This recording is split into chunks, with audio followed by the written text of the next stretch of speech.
काफी आप हैंडसम है, मतलब खूबसूरत है और ये धूप में काली हो जाएंगे। भाजपा ज्वाइन करिए, बढ़िया और खूबसूरती आ जाएगी आप। देखिए, मिटा ना पाओगे लाख चाह कर भी मेरी शख्सियत को, मिटा ना पाओगे लाख चाह कर भी मेरी शख्सियत को। मेरा कारवां मेरे चाहने वालों से चलता है, ना कि नफरत करने वालों से। जय अखिलेश। क्या बात है, काफी खूबसूरत है मैम। और ये भाजपा हमारा भाजपा में होती तो और अच्छी खूबसूरत होती। समाजवादी पार्टी में धूप बहर का सामना कर रही है, लेकिन इनकी मेहनत 24 में रंग लाई, 27 में लाएगी नहीं लाएगी ये आने वाला पता चलेगा। आपको संस्कारिक पार्टी ज्वाइन करना चाहिए हमारे हिसाब से। कहते हैं समाजवादी पार्टी गुंडों की पार्टी है और आपको संस्कारी पार्टी में जाना चाहिए, जहां पर महिलाओं का बहुत सम्मान, बहुत इज्जत होती है। संस्कारी पार्टी किसको बोलते हैं? जहां भाजपा संस्कारी पार्टी है। संस्कारी उस पार्टी को बोलते हैं जहां पे भी भाजपा के विधायक ने रोड में किसी महिला के साथ गलत किया, उस संस्कारी पार्टी को बोलते हैं। जहां पे हॉस्पिटल में अगर कोई भर्ती होता है तो उसके साथ इलाज करने की बजाय उसके साथ गलत किया जाता है, वो संस्कारी पार्टी है। या वो संस्कारी पार्टी को बोलते हैं थाना में अपनी कंप्लेंट लिखाए जाते हैं तो वहाँ पे थाना में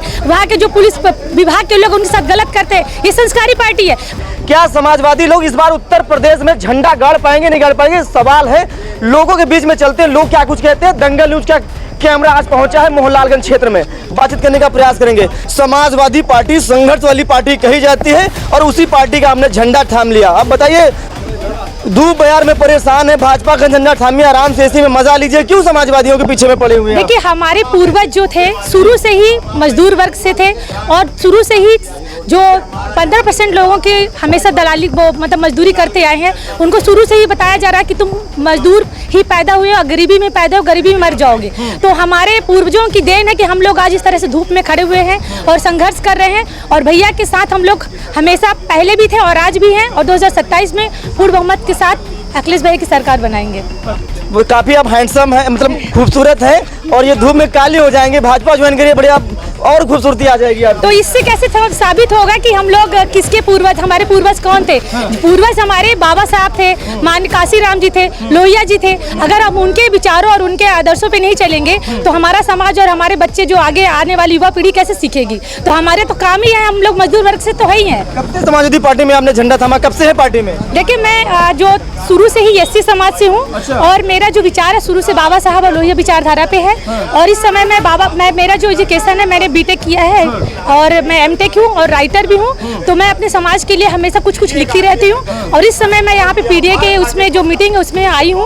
और मैं तो यही चाहूँगी कि जो अपना है वो अपना ही होता है और अपने हमेशा अपने ही होते हैं और हमेशा अपने ही साथ देते हैं। बाहर के लोग सिर्फ दिखावे के लिए होते हैं। जी, आपको संस्कारिक पार्टी ज्वाइन करना चाहिए हमारे हिसाब से। कहते हैं समाजवादी पार्टी गुंडों की पार्टी है और आपको संस्कारी पार्टी में जाना चाहिए, जहां पर महिलाओं का बहुत सम्मान, बहुत इज्जत होती है। संस्कारी पार्टी किसको बोलते हैं? जहां भाजपा संस्कारी पार्टी है। संस्कारी उस पार्टी को बोलते हैं जहां पे भी भाजपा के विधायक ने रोड में किसी महिला के साथ गलत किया, उस संस्कारी पार्टी को बोलते हैं। जहां पे हॉस्पिटल में अगर कोई भर्ती होता है तो उसके साथ इलाज करने की बजाय उसके साथ गलत किया जाता है, वो संस्कारी पार्टी है। या वो संस्कारी पार्टी को थाना में अपनी कंप्लेंट लिखाए जाते हैं तो वहाँ पे थाना में वहाँ के जो पुलिस विभाग के लोग उनके साथ गलत करते हैं, ये संस्कारी पार्टी है। महिलाओं का सम्मान तो हो ही नहीं रहा, कहाँ बेटी बचाओ बेटी पढ़ाओ का नारा लगाया जा रहा है।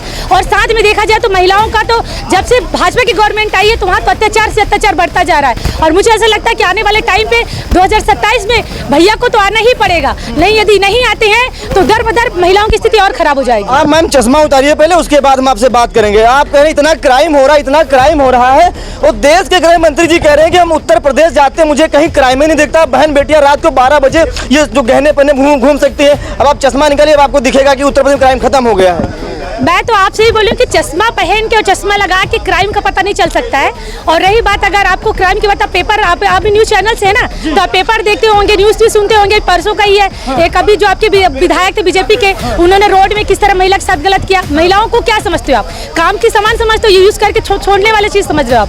अगर महिलाओं का अगर आप मान सम्मान नहीं करेंगे तो महिलाएं भी तो वोट दे रही है ना। बाबा साहब के अधिकार के, तो बाबा साहब का संविधान के तहत महिलाओं को भी समान अधिकार है। महिलाओं के साथ आप इतना अत्याचार क्यों कर रहे हैं? और अगर अत्याचार कर रहे हैं तो 2027 में आपको साफ दिख जाएगा कि किसकी सरकार आ रही है। और हम अखिलेश भाई के साथ खड़े हैं और अखिलेश भाई की गवर्नमेंट आएगी। अच्छा, मतलब अंतिम सांस तक लड़ाई लड़ेंगे जी। झंडा थामा समाजवादी का और लड़ाई अंतिम सांस तक लड़ेंगे, हार जीत तो चलती रहती है।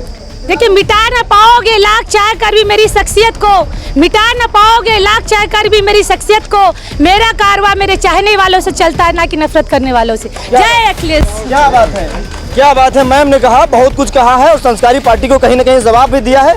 लेकिन काफ़ी खूबसूरत है मैम। और ये भाजपा में होती तो और अच्छी खूबसूरत होती। समाजवादी पार्टी में धूप बहर का सामना कर रही है, लेकिन इनकी मेहनत 24 में रंग लाई, 27 में लाएगी नहीं लाएगी ये आने वाला पता चलेगा।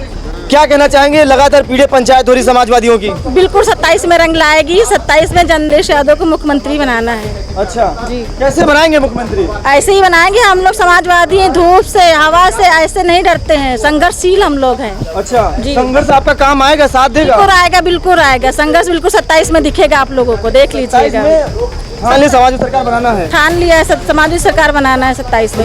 ये मैम देखिए, जनता क्षेत्र की जनता बोल रही है। अच्छा जी, क्षेत्र की जनता बोल रही है जी। इस क्षेत्र की जनता में बाबा भी हैं। देखिए हरा गमछा डाले हैं, देखिए अभी दूध का दूध और पानी का पानी होने वाला है। पहले नाम क्या है आपका? जवाहरलाल यादव। यादव है? अरे तो आप तो साइकिल के साथ होंगे। अरे आप तो साइकिल के साथ हैं। वो तो सही बात है, वो अच्छा। गलत नहीं, साइकिल के साथ है। तो साइकिल सरकार बनवाओगे जी 27 में? जी। अच्छा, और अगर भाजपा वाले आ गए मुट्ठी गरम कर दे तो चले जाइए। यहीं से मुट्ठी गरम कर देते नहीं वो न हुई, क्यों नहीं? नहीं सरकार बनी हो? सरकार वही बनी। अच्छा चलिए, अच्छा और भी लोगों से बातचीत करेंगे। और देखिए ये देखिए 2-4 बड़े बुजुर्ग हैं, पीला गमछा डाले हुए हैं। क्या हाल चाल है? क्या हाल चाल है? ठीक है। क्या नाम है आपका? अवसान। हंसान। क्या लग रहा है सरकार किसकी आने वाली है? अखिलेश। अखिलेश की? दबाव में तो नहीं, बहुत सारे लोग हैं दबाव में तो नहीं बोल रहे हैं। कोई दबाव नहीं, कोई दबाव कोई दबाव नहीं है, इतना भी दबाव तो नहीं है। नहीं है। अच्छा 27 में योगी जी? नहीं, योगी जी? अखिलेश जी। अखिलेश जी? योगी जी कहिए पहले। अखिलेश जी। अखिलेश आएंगे? हाँ। क्या बात है, बाबा बदलने वाले नहीं है। गजब, क्या बात है। ये देखिए बहुत ही अच्छे बाबा हैं, इनकी मोछे ताव देने वाली। जितनी अच्छी इनकी मोछे लंबी लंबी है, बात भी उतनी लंबी होनी चाहिए, तब आपकी मोछे की हम तारीफ करेंगे, पहले नहीं करेंगे। मोछे आपकी बहुत बड़ी है, बात भी लंबी होनी चाहिए, बाद में दम भी होनी चाहिए। क्या नाम है आपका? तेज नारायण। तेज नारायण यादव है जी। अरे तो भाजपा या सपा? मैं भाजपा की बात न किन करो, मेरे आगे सीधी बात है, बातें न करा करी बस। और राशन भाजपा वाला खा रहे हो 5 किलो वाला? संसार हमसे खुद ले जाए 2-4-10 क्विंटल। बाबा पहले ही राशन लाइन लेने के जाओ जाओ। अरे जाओ, बेमतलब बातें न करो, बेमतलब बातें बातें न करो। और का?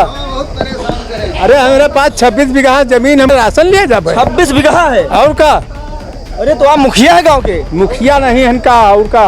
हाँ ये मोछे देता दीजिए। देखिए बाबा मुखिया है गांव के। अरे भैया, तो सरकार 27 में ला रहे हो अखिलेश यादव? अरे वो तो शुरू से अब तक दूसरे को वोटे नहीं दी गए यहाँ। कब हो नहीं दिन हो ना, अब फिर सरकार बनवा रहे हो 27 में? बिल्कुल बनी भैया। अच्छा चलो देखा जी, बड़े बुजुर्ग का सवाल लगता ही नहीं लगता है। और भी लोगों से बातचीत करेंगे। देखिए दंगल न्यूज का कैमरा मोहनलालगंज पहुंचा है और सब लोगों से बातचीत होगी, चाहे कम लोग हो चाहे ज्यादा लोग हो, सबसे बातचीत होगी। देखिए कुछ और बड़े बुजुर्ग लोग मिल गए हमारे बीच।